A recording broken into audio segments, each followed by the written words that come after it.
Well, I would like to say a couple of words on what really inspired the least developed countries to join the WTO in the first place, and also to agree to the first round after the establishment of the WTO, which is known as the Doha Development Round. And where does this round currently stand, and what exactly it means, a successful completion of this round for the least developed countries and its future development. If you all recall that when the WTO was established, most of the least developed countries who were the founding member, became the founding members, were essentially members of GATT. And the reason why they opted for the WTO is that they wanted a rule-based multilateral system, where notwithstanding being a marginal player in the trade relationship, it will still enjoy the rights of being a sovereign player in many ways. And they won't be bullied, or they won't be really their rights of market access or other development needs will be really viewed and resolved within a transparent, rule-based, accountable system. That's what really took them in. And also because of the fact that WTO essentially recognized that all countries are not necessarily equal because of their differential level of development. And so came in the issue of less than full reciprocity, which is embodied in special and differential treatment provisions. So after the completion of the Uruguay round, it became obvious for the LDCs that the burden they have taken on through the Uruguay round commitments is too much for them to implement. So the implementation issue became a major point over there. And so they were a bit reluctant to start a fresh round so early, immediately after the completion of the Uruguay round. But by the 2001, it was impressed upon them that the major trading countries really recognizes that the need for effective integration of these low-income economies into the global system to create a win-win situation. And for that matter, there are some preconditions which have to be facilitated and promoted. And those were some of the supply-side bottlenecks which these countries face, and also because of the asymmetric relationship within which they have to develop their industry and agriculture and services. So the Doha Development Round became the development round because it promised to address some of the development concerns of the LDCs and other developing countries and small economies or the vulnerable island countries, number of them, in different development situation. One of the major issues which became the rallying cry for the LDCs here was the duty-free, quota-free market access. Because without the market access, these these LDCs will never be able to sell their products properly without tariff preferences. And also they won't be able to create their own industrial base and also create employment through that kind of linkages. So the duty-free, quota-free market access still remains one of the major desirable outcome of the Doha Development Round. And not only the duty-free, quota-free market access issue, but it also has to be effective, a much more harmonized, flexible rules of origin provisions. Some of the developed countries, through their bilateral offers, have relaxed those rules of origin provisions. For example, Canada has done it through its LDC offer, and the European Union recently has also reviewing under the GSP and EBA this kind of rules of origin issue. The second issue, which came in very strongly within the interest and concerns of the least developed countries and the developing countries in general, is the movement of natural persons.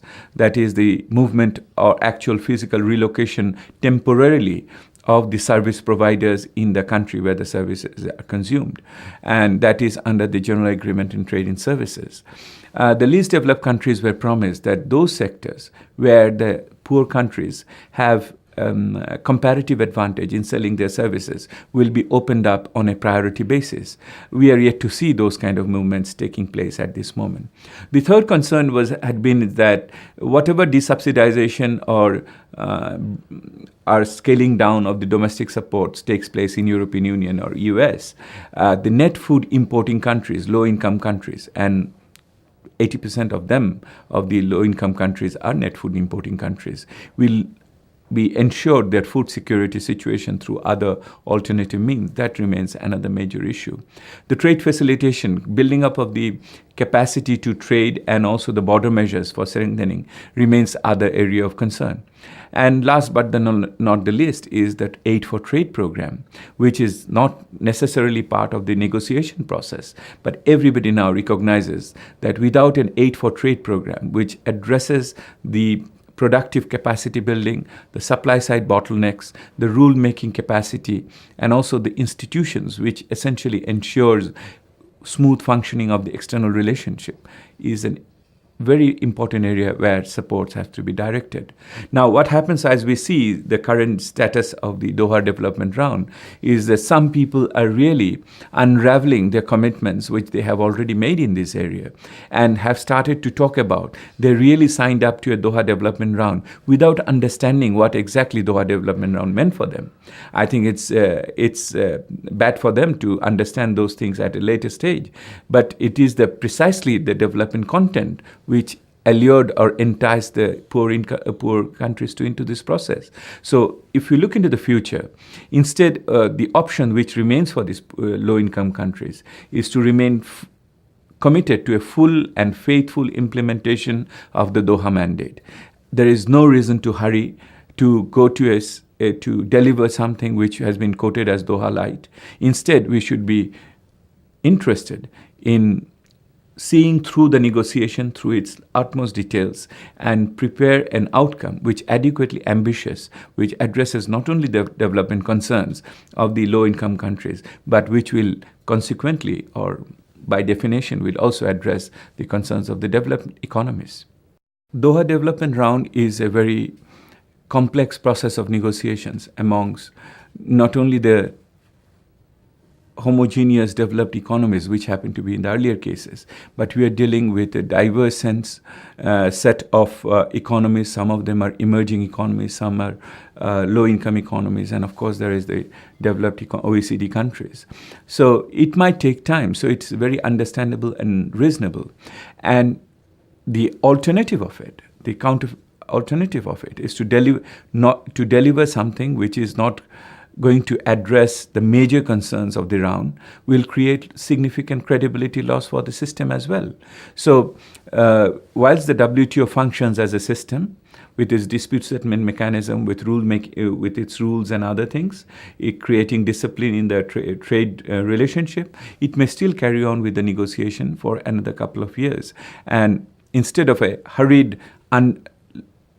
unbaked outcome would be much more worse than a delayed but a full-blown ambitious outcome as we look at it. And from the least developed countries' point of view, if the market access is the major concern, it is at the end of the day the US market we are talking about effectively, and it is the textiles market in US we are talking about, because rest of the world has essentially offered the low-income countries market access on zero tariff, zero quota basis on a very preferential terms already. So if we don't get the US market done and brought in over there, there is no use of getting a round done at an earlier date as well.